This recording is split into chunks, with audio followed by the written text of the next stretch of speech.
What does it mean to talk like a scientist? Dating back generations, my family in South Carolina speaks Gullah, a language developed by enslaved Africans who were forced to communicate across their native tongues and English.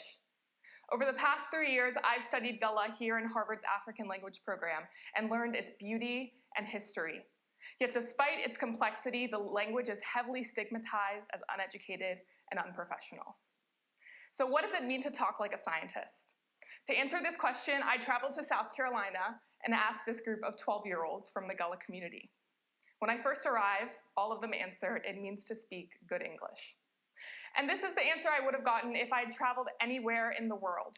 Over 90% of the indexed articles in the natural sciences are published in English, despite less than 13% of the world speaking English fluently. English is deemed the international language of science. And while it is crucial we have a lingua franca for scientists to communicate with one another, there are also harmful ramifications. This reality excludes those in non-speaking regions from participating in science at all. And in the case where it takes months or even years for medical publications to reach these non-English speaking areas, the results can be deadly. So what's the solution?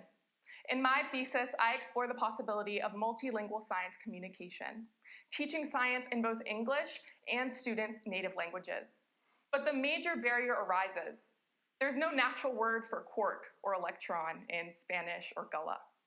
So for this, in my thesis, I propose creative translation, a process of creating words in scientific vocabulary from the language's pre-existing vocabulary.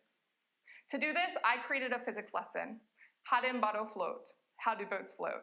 And I presented this to 2 sample groups, a virtual audience of adults, as well as these 12 fifth graders from South Carolina. And the results were astounding. I surveyed the students before and after the lesson, and every student left the lesson understanding the concept of buoyancy. More interestingly, they all also left with an increased interest in learning about science and Gullah. Most importantly, they left with the belief that science can and should be done in students' native languages.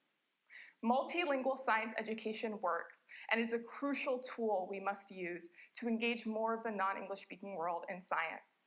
These languages contain wisdom and valuable perspective that we need to bring to the conversation of science. Thank you.